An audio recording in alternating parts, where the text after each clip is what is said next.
दोस्तों 1912 में जब टाइटैनिक नॉर्थ अटलांटिक ओशन में डूबा था तो पूरी दुनिया के सामने बस एक ही सवाल था। क्या इस 46,000 टन के जाइंट शिप को दोबारा बाहर निकाला जा सकता है?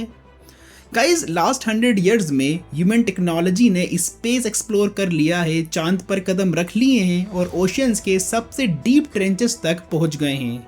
लेकिन 12,500 फीट की डेप्थ में दुनिया की सबसे मशहूर शिप का मलबा आज भी वहीं का वहीं क्यों है? 1912 में टाइटैनिक के एक्सीडेंट के तुरंत बाद रिच फैमिलीज जैसे ऑस्टर और गुगेहाइम, जो अपने रिलेटिव्स को इस ट्रेजेडी में खो चुके थे, उन्होंने टाइटैनिक को ढूंढने और लिफ्ट करने के लिए फाइनेंस देने की कोशिश की। लेकिन प्रॉब्लम ये थी कि 1985 तक किसी को एग्जैक्ट लोकेशन पता ही नहीं थी कि टाइटैनिक आखिर डूबा कहाँ है। लेकिन जब 1985 में डॉक्टर रॉबर्ट बैलर्ड ने ओशियन फ्लोर पर टाइटैनिक के मलबे को ढूंढ निकाला, तब दुनिया भर के इंजीनियर्स और इन्वेस्टर के पास क्रेजी आइडियाज की बाढ़ आ गई। लेकिन टाइटैनिक सबसे ज़्यादा प्रॉब्लमेटिक सीन ये बना कि टाइटैनिक को निकालने के लिए शिप लिफ्ट करने के रास्ते में सबसे बड़ी दीवार बनी ओशियन फिजिक्स। टाइटैनिक जहां गिरा वो लोकेशन सी लेवल से तकरीबन 3.8 किलोमीटर यानी 12,500 फीट नीचे है।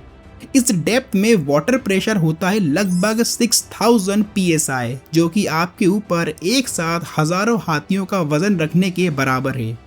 नॉर्मल ह्यूमन बॉडी या फिर अंडर वाटर इक्विपमेंट इस प्रेशर को कुछ ही सेकंड तक ही झेल पाएंगे और क्रश हो जाएंगे। लेकिन मान लीजिए अगर हमारे पास ऐसी सुपर टेक्नोलॉजी होती जो इस प्रेशर को झेल सके, तब भी हम टाइटैनिक को लिफ्ट नहीं कर सकते हैं। इसकी वजह है टाइम और बायोलॉजी।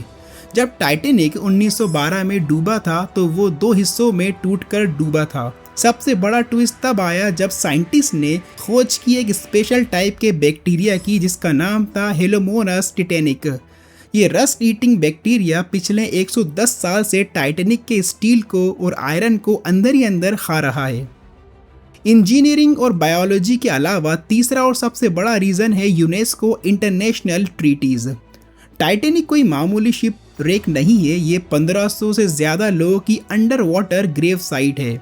यूएसए और यूके गवर्नमेंट के बीच हुए इंटरनेशनल अग्रीमेंट्स के मुताबिक टाइटैनिक रेक साइट को प्रोटेक्शन मिली हुई है एंड यूनेस्को ने इसे कल्चरल हेरिटेज डिक्लेयर कर दिया है।